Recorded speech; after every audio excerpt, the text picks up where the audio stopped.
Sud Radio Madame Langage, Jeanne Bordeaux. Bonjour Madame Langage. Bonjour Laurence. Alors, pour votre rendez-vous de décryptage des mots, vous avez choisi un très joli mot concept, la solidarité. Pourquoi parler de ce mot-là alors ? Sans doute Laurence, parce que les événements récents nous prouvent qu'on est dans un monde fracturé dans lequel explose le surindividualisme et le surnarcissisme. Surnarcissisme. D'où la solidarité. Mais qu'est-ce qu'on entend ? Parce qu'il y a des solidarités. Quelle est votre vision ? Oui, mais il y a une première définition simple. Oui. C'est le sentiment, la solidarité qui pousse les hommes à s'accorder une aide mutuelle.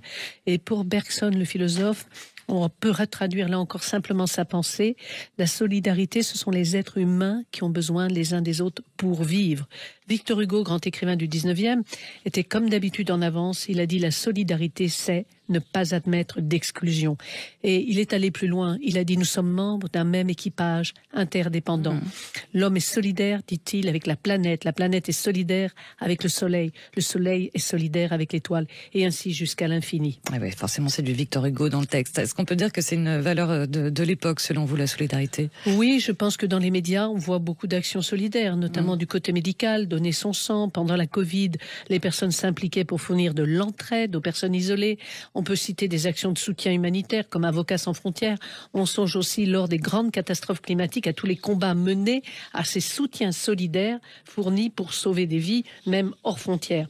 Voilà. Et ces actions charitables, elles sont toujours effectuées par les humains lorsqu'ils sont en danger. Là, à nouveau, ils sentent leur interdépendance. Alors, vous dites les humains, mais il ne faut pas oublier que les animaux aussi sont solidaires.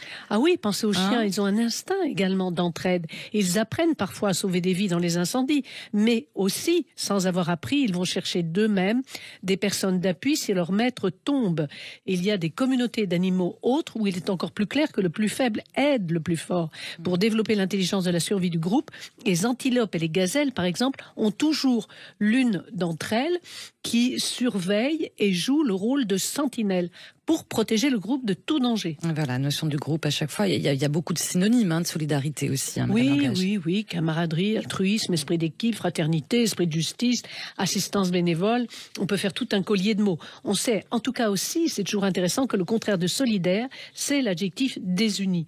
C'est pourquoi ce mot solidaire remonte. On veut de l'altruisme et il revient dans les esprits parce qu'on a besoin de soutien humain, sensible, presque désintéressé et d'être ensemble. Voilà. En quoi vous avez l'impression, vous qui analysez, décryptez les mots, que celui-ci évolue en ce moment ou pas ?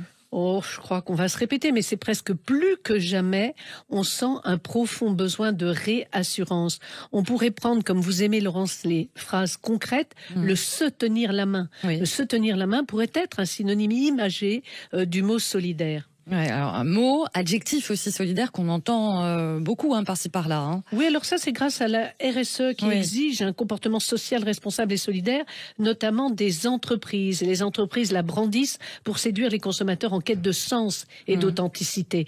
Les consommateurs savent que consommer laisse un sentiment souvent d'insatisfaction au cœur et à l'esprit, et voire consommer pollue et abîme.